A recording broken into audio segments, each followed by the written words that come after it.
Hadirin hadirat, ibu-ibu majelis taklim Mar'atus Shalihah yang dimuliakan Allah Subhanahu wa taala. Kita bersyukur karena di pagi ini Allah Subhanahu wa taala memperkenankan kita berada di tempat yang sangat mulia. Tidak ada tempat yang lebih membahagiakan kita.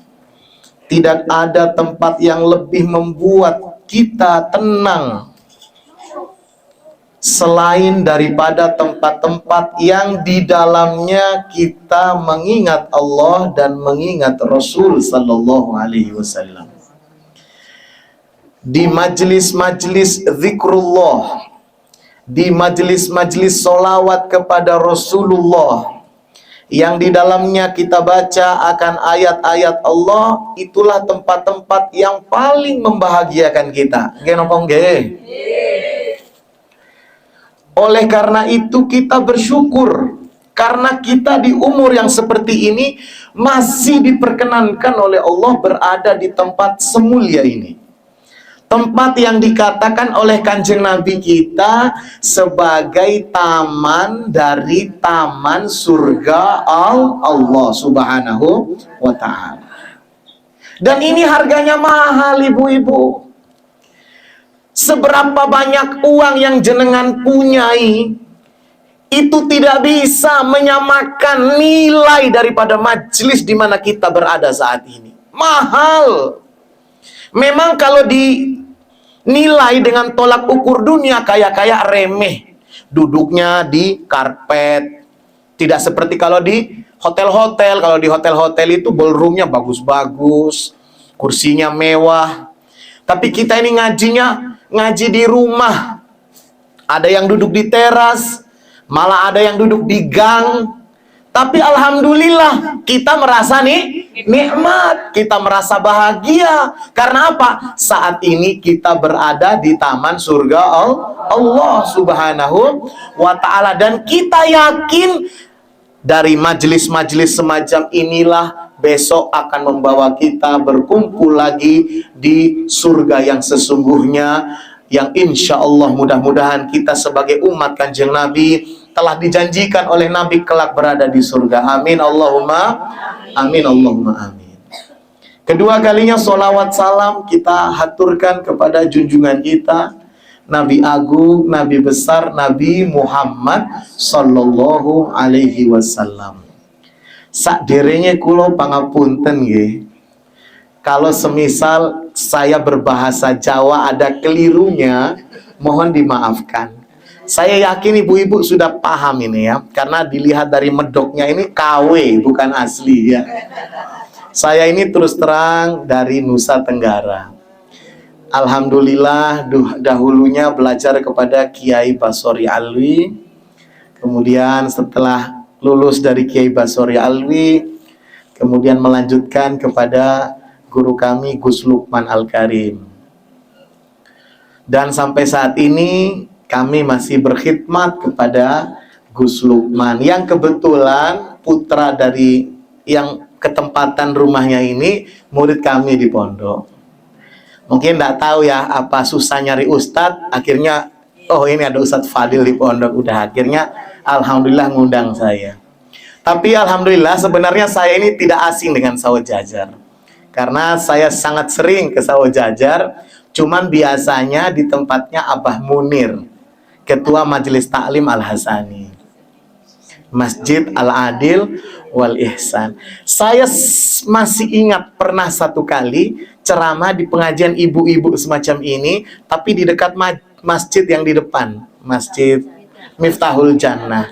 Cuman saya lupa apa itu majelis Mar'atus Shalihah atau bukan, wallahu a'lam bishawab. Karena waktu itu yang minta memang Ibu Munir. Kalau memang iya, ini berarti pertemuan kedua kalinya. Alhamdulillah. Ibu-ibu yang dimuliakan Allah Subhanahu wa ta'ala, saat ini kita berada di bulan Sya'ban. Kalau kemarin kita sudah melewati bulan yang disebut dengan Rajab, maka bersyukurnya kita saat ini kita berada di bulan Sya'ban. Artinya sebentar lagi dan sudah di depan mata kita, kita akan berjumpa dengan bulan yang sangat agung, yaitu bulan suci Ramadan. Kata Nabi Shallallahu Alaihi Wasallam, Rajab syahrullah, wa Ramadan syahri, wa Sya'ban syahri, wa Ramadan syahru ummati. Walaupun hadis ini hadis dhaif, namun hadis ini bisa dijadikan sebagai fadhailul a'mal. Karena bagi kita ahlu sunnah wal jamaah, sebenarnya mau hadis sahih, hadis hasan, hadis dhaif, semua itu qaulu Rasulillah sallallahu alaihi wasallam. Sebenarnya semua hadis Nabi Muhammad. Hanya memang kenapa kok menjadi sahih, kemudian kenapa kok menjadi hasan, lalu kenapa kok menjadi dhaif? Itu karena perawinya, bukan karena status hadisnya. Hadis mah semua dari Rasul. Cuman karena perawinya ini macam-macam. Ada yang memang sangat mantap kualitas hafalannya dan orangnya juga bisa dipercaya, tidak pernah berbohong, maka kualitasnya menjadi sahih. Ada yang grade-nya hafalannya lebih turun sedikit, kemudian tingkat kepercayaannya ya bagus, tapi tidak sebagus yang pertama, maka turun lagi menjadi hasan. Lalu ada yang tipe ketiga, ternyata bagus hafalannya, dipercaya oleh orang-orang, cuman pernah melakukan hal yang dinilai kurang baik. Contoh, sekali waktu ada seorang perawi, salah seorang perawi ini terkenal, masyhur. Suatu saat Al-Imam Abu Hurairah, Al-Imam Al-Bukhari, itu beliau mencari tahu siapa gerangan imam yang terkenal ini. Lalu beliau setelah mendapatkan, oh ini rumahnya di sini, akhirnya beliau berangkat. Dicari itu ulama. Namun yang unik, sebelum sampai di sana dan bertemu orangnya, beliau melihat si ulama ini sedang mau memanggil kudanya. Karena dia punya seekor kuda.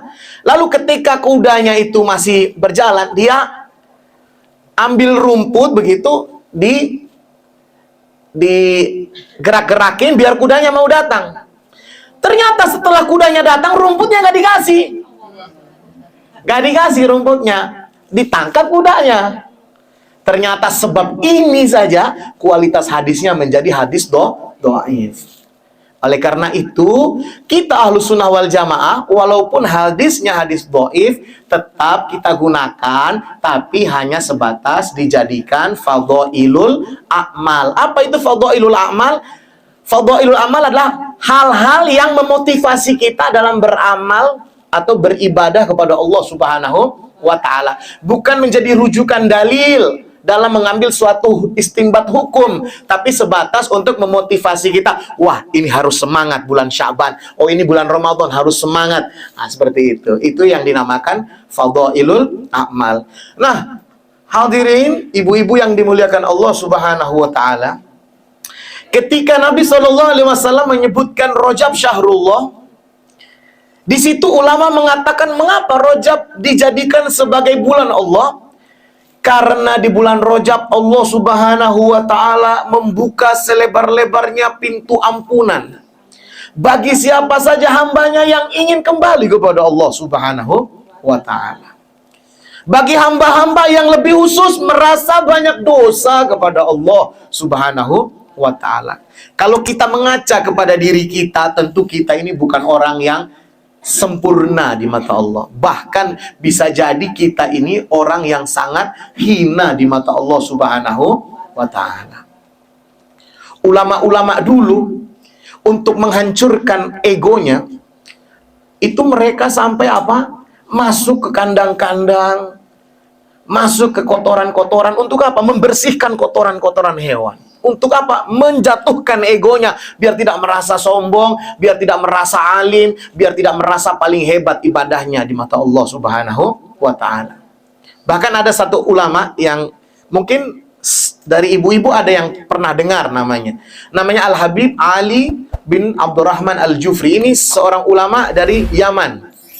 Ulama masih muda, belum terlalu tua.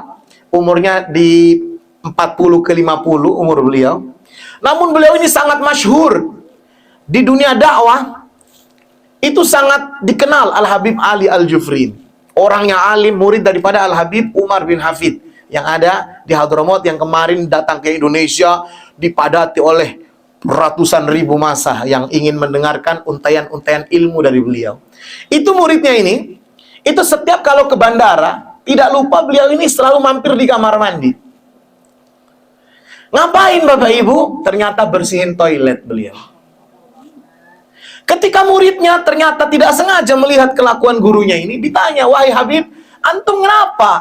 Antum ini ulama, antum ini alim, alama. Kenapa antum kok masuk kamar mandi bandara hanya untuk bersihin kamar mandi, bersihin WC?" Apa katanya Habib Ali? "Seperti inilah caraku menjatuhkan egoku di hadapan Allah Subhanahu wa Ta'ala." Jadi kita harus akui, kita ini memang manusia yang lemah, manusia yang banyak dosa di mata Allah Subhanahu wa Ta'ala. Apalagi kalau kita mengaca, waktu kita masih muda-muda dulu, kenapa betul? Aduh, ampun-ampun sudah. Ada yang hidup di era 70-an, mungkin ibu-ibu di sini ada yang hidup di era-era 80, mudanya dulu. Waduh. Ada yang hidup era 90. Kalau 90 kayaknya tidak ada ini, kecuali tuan rumah mungkin. Ini kalau dilihat-lihat dari ibu ini 80, 70, bahkan ada yang 60 ini. Jadi gadis-gadis 70-an, 80-an dulunya. Masya Allah. Kalau saya ini anak-anak jenengan gitu. Saya lahir tahun 88. Jadi lahirnya saja tahun 80-an. Bapak Ibu yang ibu-ibu yang dimuliakan Allah, kalau kita mengaca jelas kita ini, aduh ya Allah, kalau kita hitung-hitung antara amal baik kita sama amal buruk kita yang pernah kita lakukan, kayak kita ini kurang yakin kalau kita ini termasuk ahli surga. Tapi kita juga nggak sanggup kalau besok-besok ternyata Allah lempar kita ke dalam neraka. Na'udzubillahi min dzalik. Sering kita baca itu, Ilahi las tulil firdausi a'la wala aqwa ala naril jahimi fahabalita waghfir dhunubi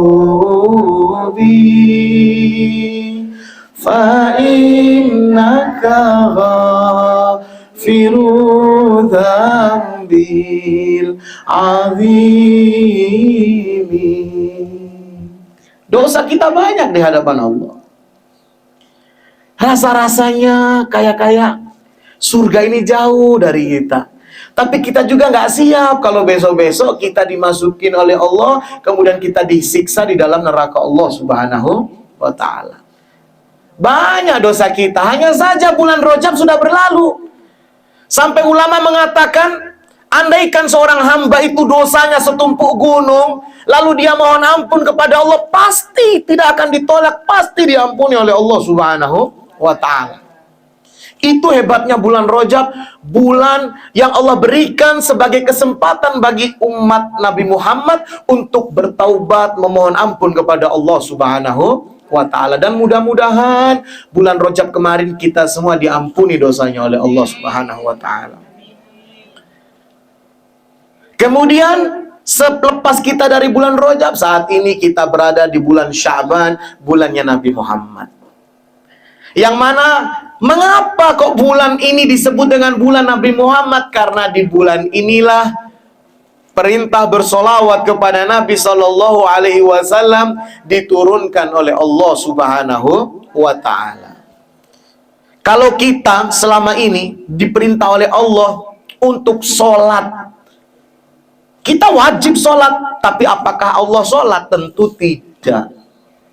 Kita diperintah oleh Allah untuk apa? Bayar zakat, Dan kita wajib mengeluarkan zakat di bulan Ramadan, namanya zakat fitrah. Kalau ibu-ibu yang duitnya miliarder, ini ada namanya zakat mal.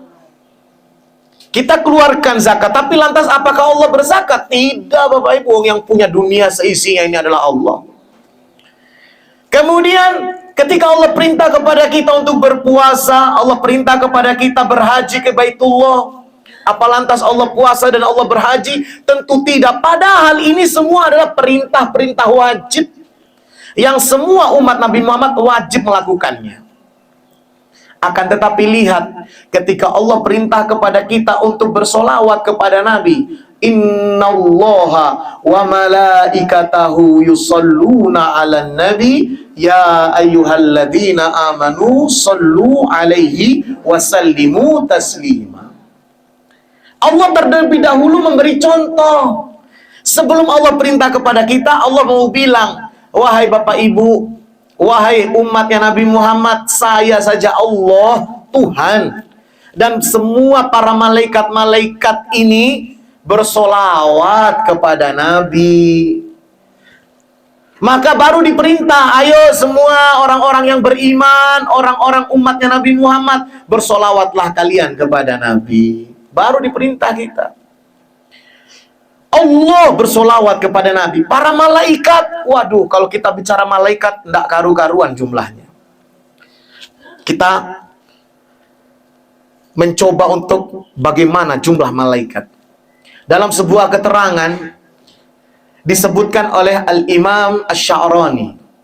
Beliau ini seorang wali min auliyaillah, yang diantara karomah beliau itu Allah memperkenankan beliau bisa menghitung jumlah makhluk,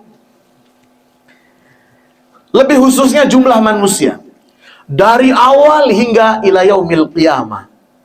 Itu dibuka sama Allah hijabnya, sehingga beliau katakan di dalam risalah beliau bahwasanya jumlah manusia itu nanti totalnya itu ada 18 angka.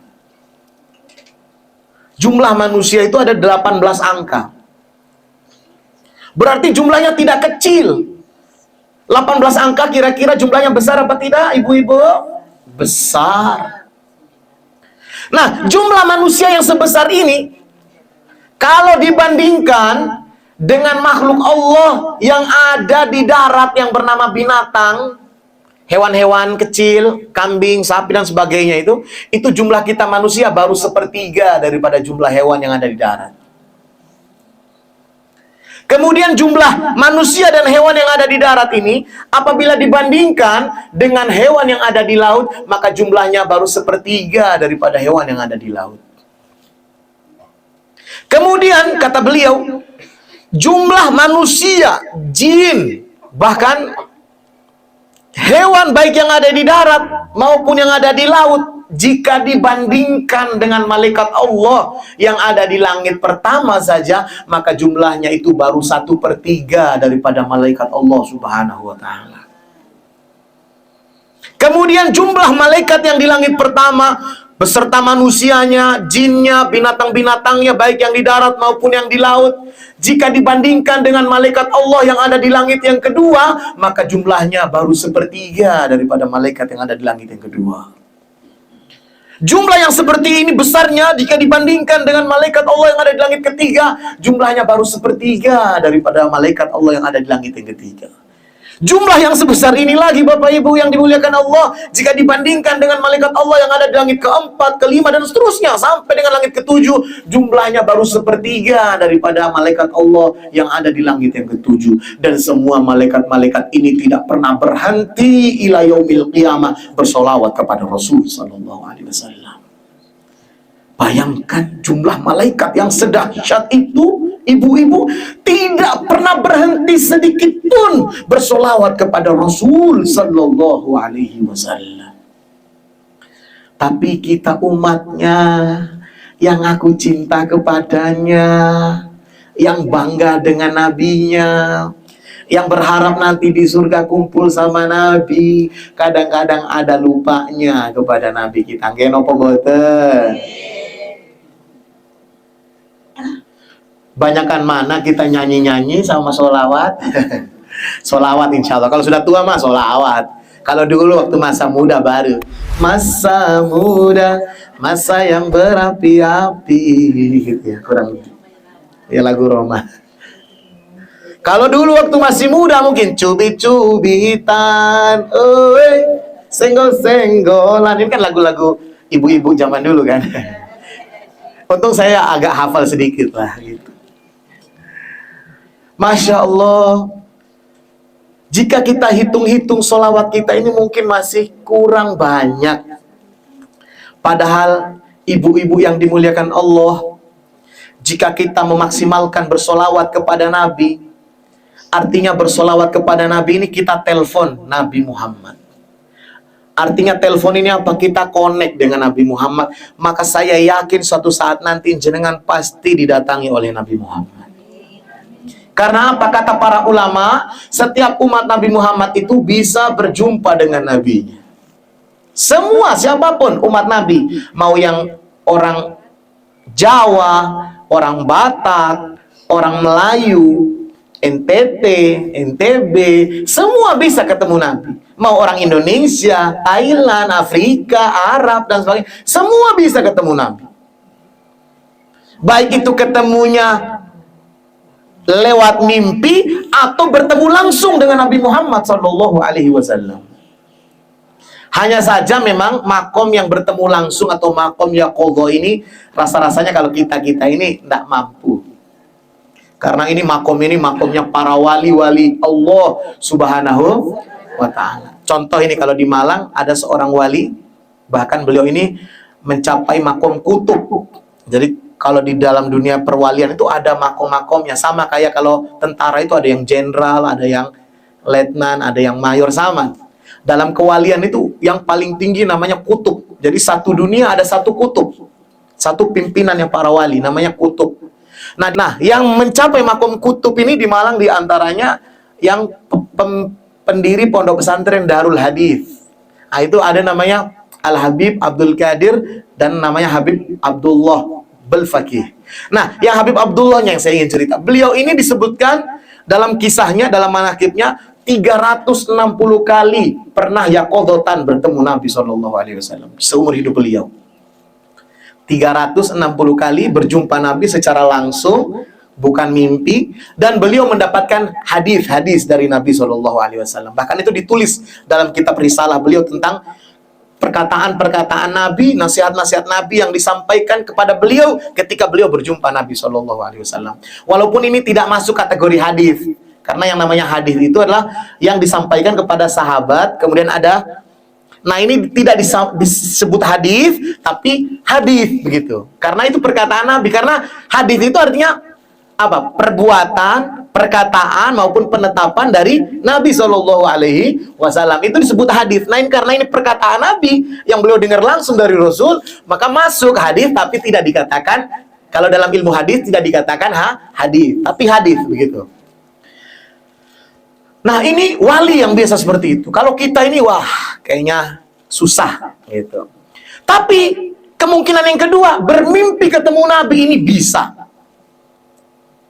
Kenapa? Karena banyak orang-orang biasa yang mereka ini bermimpi bertemu Nabi Shallallahu Alaihi Wasallam. Ada satu anak perempuan masih muda di Palestina, ini kisahnya. Umurnya kisaran 20-an sampai 30, masih muda. Nah, suatu saat anak ini menangis beberapa hari itu menangis, lalu dia datang sowan kepada salah satu ulama yang ada di Palestina sana. Terus ulama ini nanya, "Dek, sampean kok nangis nopo?" Oh. Terus anak ini menjawab, "Nggih Yai, kula niki sampun 3 hari mboten saged kepanggih mimpi kali Kanjeng Nabi sallallahu alaihi wasallam." Kaget kiai niki. Kiai ini kaget lah. Karena apa? Loh, maksudnya gimana ini? Kok sudah 3 hari? Maksudnya sudah 3 hari ini gimana? Kata kiai tadi. Maksudnya ngeten Yai, saya ini biasanya setiap hari mimpi ketemu Nabi SAW. Kaget kiai ini Bapak Ibu. Karena kiai ini juga tidak bisa seperti itu gitu. Setiap hari mimpi ketemu Nabi. Ditanya sama kiai ini, "Nak, kamu itu apa rahasianya? Kok bisa kamu setiap hari mimpi ketemu Nabi?" Dijawab oleh ini anak perempuan, "Setiap hari wahai kiai, saya tidak kurang tidak lebih 15.000 kali mimpi ketemu Nabi." Sallu ala Nabi Muhammad. Jadi ibu-ibu yang dimuliakan Allah, anak ini tadi dia bisa bermimpi ketemu Nabi karena dalam setiap harinya dia membaca sholawat sebanyak 15.000 kali. Dulu di Turki, salah seorang Sultan Turki, kerajaan Turki, itu punya istiqomah baca sholawat. Punya istiqomah baca sholawat. Suatu saat dia didatangi oleh rakyatnya. Lalu rakyatnya ini waktu itu diantar ke depan raja, ke depan sultan ini. Lalu ditanya, "Kamu mau apa wahai rakyat?" Kata rakyat, "Saya mau minta uang kepada antum." "Siapa yang suruh kamu minta uang? Kok berani-beraninya kamu minta langsung kepada raja?" Katanya, "Iya, karena saya diperintah langsung oleh Nabi Muhammad. Semalam saya mimpi ketemu Nabi Muhammad." Ketika mendengar dia mimpi ketemu Nabi, dikasih satu gepok uang. "Coba ulangi lagi," kata raja, sampai berapa kali itu. Sampai dia bilang, "Mimpi kamu seperti apa?" "Semalam saya itu betul-betul bingung. Saya harus kemana lagi mencari hutang, karena saya ini sudah ditagih oleh rentenir," kurang lebih begitu. Kan itu kalau sudah dikejar-kejar sama rentenir atau dikejar-kejar sama debt collector kan, waduh, bingung nggak karu-karuan kan? Gimana membuatkan? Bahkan sekarang ini banyak orang bunuh diri gara-gara pinjol. Kemudian kita kembali ke cerita yang tadi lagi. Kemudian ini ada kaitannya sama 15.000 yang dibaca anak perempuan tadi. Nah, ketika ditanya, "Mengapa? Apa pesan Nabi kepada kamu?" "Wahai Sultan," kata Nabi, "semalam kamu sholawat tapi kurang 1.000. Lalu Sultannya bilang, "Allahu Akbar." Jadi dia sadar kalau waktu hari itu dia hanya membaca 14.000 kurang 1.000. Dan lihat Rasulullah saking perhatian kepada orang yang mencintainya, diingatkan tapi lewat orang. Tapi ada hikmahnya biar orang itu juga dapat harta yang diberikan oleh Sultan. Kurang 1.000. Jadi 15.000 ini ternyata standar. Kalau kita mau istiqomah dengan 15.000, maka insya Allah ibu akan dapat hasilnya. Kita tahu sama-sama ada satu negeri namanya Chechnya. Nama presidennya Ramadan Kadyrov, kalau tidak salah. Ramzan Kadyrov. Ini Ramzan Kadyrov istiqomah setiap hari baca sholawat 13.000 kali. Ketika Habib Ali bercerita tentang si presiden ini, ditanya sama Habib Ali, "Kenapa tidak 15.000 wahai presiden?" Kata dia begini, "Wahai Habib, yang 2.000 saya nggak bisa baca karena saya harus melayani rakyat saya." Jadi dia hanya mampu istiqomahnya 13.000 setiap hari. Dan memang 15.000 ini ukuran standar. Loh Ustadz, gimana ya? Saya ini juga pekerja, saya ya ke kantor, saya ya di PNS, saya harus ke sana, saya harus ke sini, saya harus bangun relasi. Saya ini pengajar, saya ini dosen. Gimana dong Pak Ustadz? Sholawat tidak harus di atas sejadah, ibu-ibu. Sholawat bisa dimanapun, bisa kemana saja. Monggo jenengan beli tasbih. Kalau sekiranya pakai tasbih yang biji-biji itu pegang gitu, dilihat orang, wih sok sekali ibu-ibu itu. Takut dibilang gitu, pakai aja yang model-model sekarang, yang model-model baru, yang digital. Yang digital juga sekarang macem-macem modelnya. Ada yang bisa dicas, macem-macem, itu ada semua itu. Silakan ibu-ibu yang hobinya scroll-scroll Shopee itu ya, biasanya nanti insya Allah ketemu itu. Banyak di sini yang biasanya scroll Shopee. Tadi pembahasannya apa tadi, ibu-ibu? Baju baru juga tadi? Oh iya. Alhamdulillah, mudah-mudahan semua bisa beli baju baru. Amin ya robbal alamin. Insya Allah dimudahkan oleh Allah berkah solawat kepada Nabi Sallallahu Alaihi Wasallam. Nah, ini bisa. Kalau ibu-ibu mau cepat ketemu Nabi, cara bersolawat juga bisa, tapi yaitu 15.000. Coba aja. Loh Ustadz, nggak bisa saya 15.000. Bisanya berapa? 1.000. Nggak apa-apa. Mulai dari 1.000, nanti dinaikin lagi.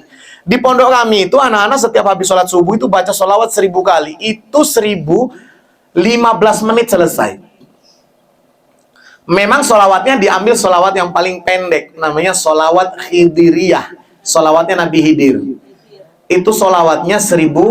Sholawatnya pendeknya segini. Sallallahu ala Muhammad.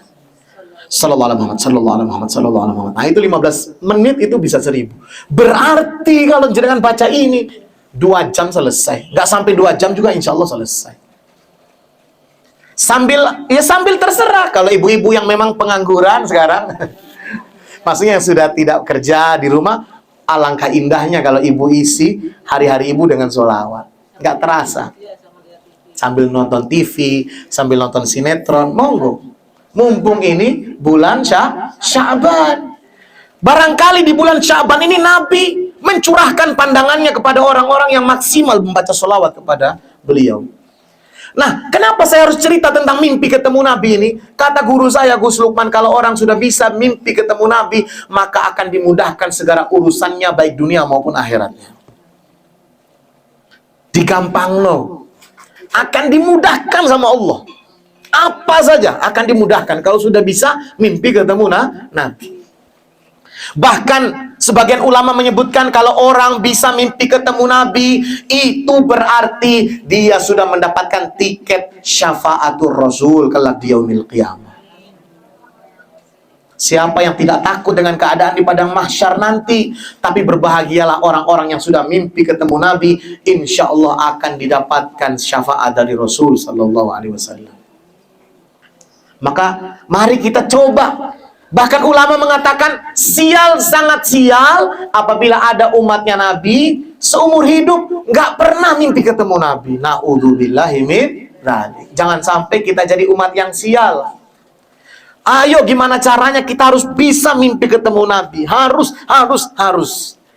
Betul kata Habib Ali, mimpi ketemu Nabi itu rasanya lebih nikmat daripada masuk surga Allah Subhanahu wa Ta'ala. Mudah-mudahan ibu-ibu semua yang hadir ini diberikan kesempatan oleh Allah di bulan Sya'ban ini mendapatkan perhatian dari Rasul, banyak bersalawat kepada Nabi, sehingga mudah-mudahan masuk bulan Ramadan bisa lebih maksimal lagi. Amin ya robbal alamin. Terakhir saya mau kasih hadiah buat ibu-ibu.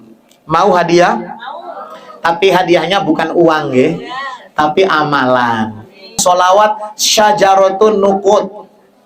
Bagi ibu-ibu yang biasanya telat gajian alias dapat uang belanja suami pas-pasan, nah ini solusi juga ini. Namanya sholawat Syajaratun Nuqut, pohon duwe. Oh, luar biasa ini. Jenengan punya pabrik uang. Sholawat Syajaratun Nuqut. Ini sholawat dibaca 400 kali setiap habis sholat isya. Pokoknya setelah sholat isya, terserah jenengan mau baca sambil nonton atau sambil nopo namine. Kalau yang ibu-ibu, mama-mama muda mungkin sambil ngobrol sama suami, sambil dulinan sama suami, ya ndak apa-apa. Namanya sholawat Syajaratun Nuqut, 400 kali dibacanya habis sholat isya. Sholawatnya gampang, insya Allah jenengan udah sering dengar sholawat ini. Sholawatnya Allahumma sholli ala sayyidina Muhammad wa ala ali sayyidina Muhammad. Nah itu sholawatnya. Dibaca 400 kali setiap habis sholat isya, insya Allah berlimpah rezekinya. Amin Allahumma amin. Apalagi di bulan Sya'ban ini, mudah-mudahan selain dapat rezeki yang berlimpah, mudah-mudahan mimpi ketemu Nabi. Amin ya robbal alamin. Kita berharap mudah-mudahan kita semua ini mudah-mudahan bisa mimpi ketemu Nabi. Saya sekali lagi tekankan, mimpi ketemu Nabi. Dan doanya mimpi ketemu Nabi, Allahumma inni as'aluka begini, ini sigotnya dari Gus Lukman. Allahumma inna nas'aluka annaro habibana wa sayyidana Muhammad sallallahu alaihi wasallam walau fil manam. Ya Allah, saya minta kepada Engkau pertemukan saya bisa bermimpi ketemu Nabi walaupun dalam mimpi. Allahumma, boleh direkam kalau takut salah.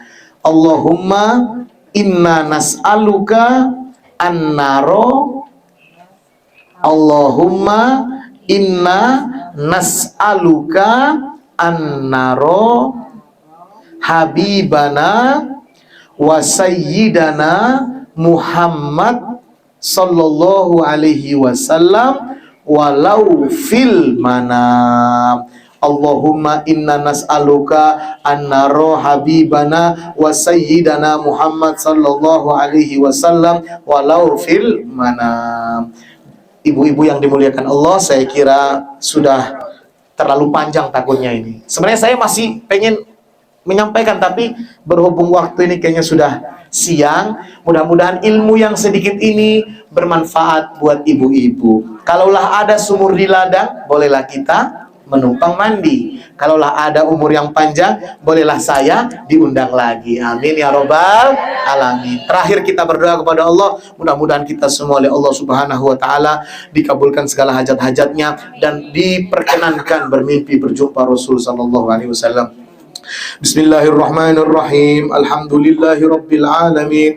Allahumma salli wa sallim ala sayyidina Muhammadin wa ala alihi wa sahbihi ajma'in.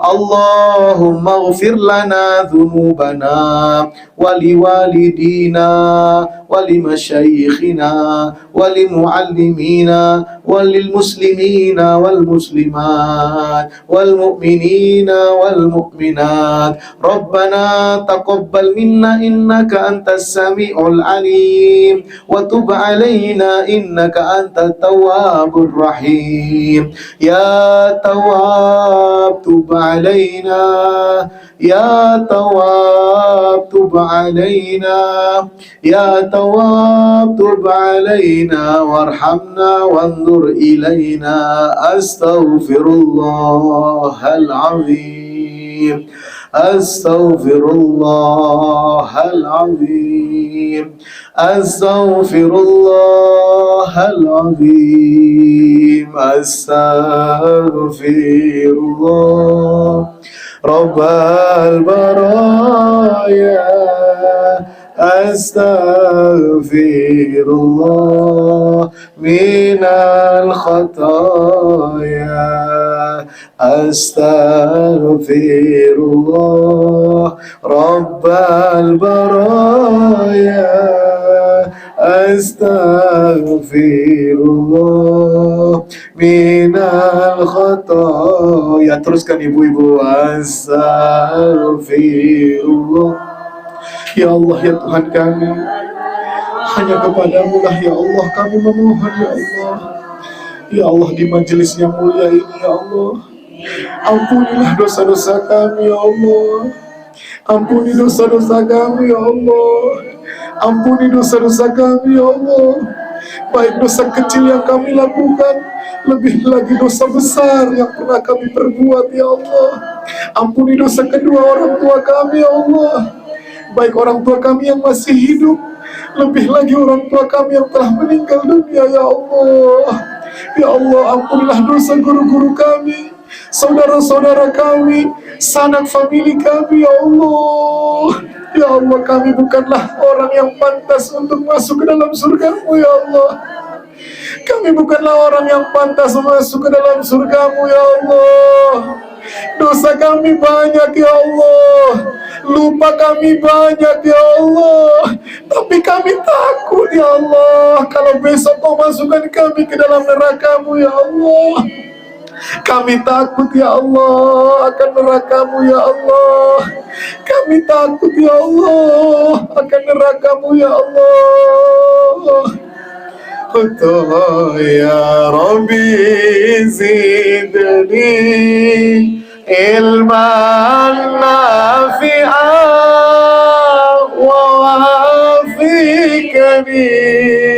amalan salihah wa tub alaina taubatan nasuha wa tub alaina taubatan nasuha wa tub alaina taubatan nasuha ya Rasulullah salamun alaik ya rafi'an syani wa daraji akfatayadi alami ya uhailal judi wal karami ya uhailal judi wal karami Rabbi fanfa'na bibarakatihim wa dinal husna bihurmatihim wa amitna fi tariqatihim wa mu'afatim minal fitani wa mu'afatim minal fitani. Al-Fatihah.